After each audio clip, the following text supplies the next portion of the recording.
నమస్కారం అండి. అంతర్యామిలో ఈరోజు అంశం తొలకరి వేడుక. మనకు అందించిన వారు డాక్టర్ కావూరి రాజేష్ పటేల్ గారు. వినిపిస్తున్నది మీ విజయభాస్కర్. అందరికీ క్షేమం చేకూరాలి, ఇంటింటా ఆనందం వెల్లివిరియాలి, వర్షాలు హర్షాతిరేకంగా కురవాలి, జలనిధులతో పుడమి పులకించాలి, పచ్చదనంతో నేల మెరవాలి, కర్షకుల జీవితాలు కొంత కాంతులతో కలకలలాడాలి అనే శుభాకాంక్షలకు ప్రతిరూపం ఏరువాక పున్నమి. రైతులు ఈ రోజు నుంచే వ్యవసాయ పనులు ప్రారంభిస్తారు. ఏరు అంటే ఎద్దులను కట్టి దున్నడానికి సిద్ధం చేసిన నాగలి. వాక అంటే దుక్కి దున్నడం. నాగలితో దుక్కి దున్ని తమ కృషికి తగిన ఫలితం రావాలని ప్రకృతిని, పరమాత్మను వ్యవసాయదారులు వేడుకునే సందర్భమే ఏరువాక పున్నమి. జ్యేష్ఠ పూర్ణమిని కృషి పూర్ణిమ, కర్షక పౌర్ణమి అని వ్యవహరిస్తారు. ప్రతి పనిని యజ్ఞంగా భావించే సంస్కృతి మనది.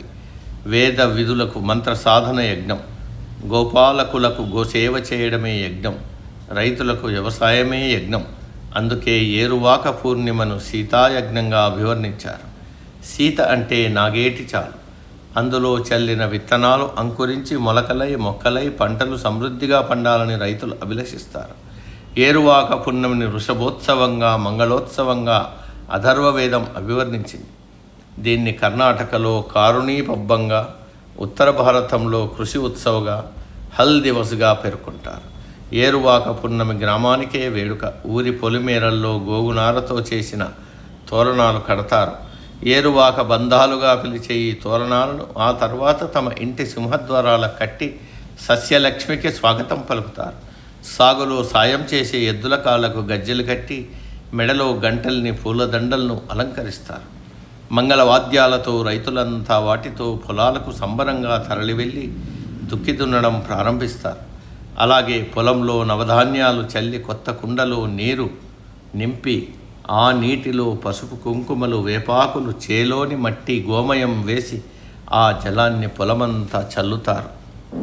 వరుణుడి అనుగ్రహంతో సమృద్ధిగా పంటలు పండాలని కోరుకుంటారు. దీన్ని తొలకరి వేడుకగా వ్యవహరిస్తారు. హలుడు రాసిన గాథా సప్తశతి గాథలో ఏరువాక గురించి ఎన్నో కథలున్నాయి. కపిలవస్తు నగరంలో శుద్ధోదన మహారాజు ఏరువాకను లాంఛనంగా ప్రారంభిస్తూ బంగారు నాగలితో దుక్కి దున్నాడని బౌద్ధ జాతక కథలు వెల్లడించాయి. శ్రీకృష్ణ దేవరాయలు ఏరువాక ఆరంభం సందర్భంగా రైతులను సత్కరించి వారికి వ్యవసాయ పరికరాలను అందించే సంప్రదాయాన్ని ఏర్పరిచాడని రాయవాచకం పేర్కొంది. కాకతీయుల కాలంలో గ్రామీణ ప్రాంతాలలో వ్యవసాయ విజయోత్సవాలు జరుపుకునేవారని జయపసేనాని నృత్య రత్నావళి వెల్లడించింది. రైతులు ఎంతో శ్రమించి పంటలు పండించాక నిర్వహించుకునే పండుగ సంక్రాంతి. ఆ సిరుల సంక్రాంతి సౌభాగ్యం ఇంటింటికి తరలి రావాలన్న ఆకాంక్షకు ఆరంభమే ఏరువాక. అందరి ఆకలి బాధలను తీర్చే అన్నదాత. తన కర్తవ్య దీక్షలో పునరంకితమయ్యే సంకల్ప కరదీపిక ఈ ఏరువాక. సమాప్తం. సర్వే జన సుఖినో భవంతు.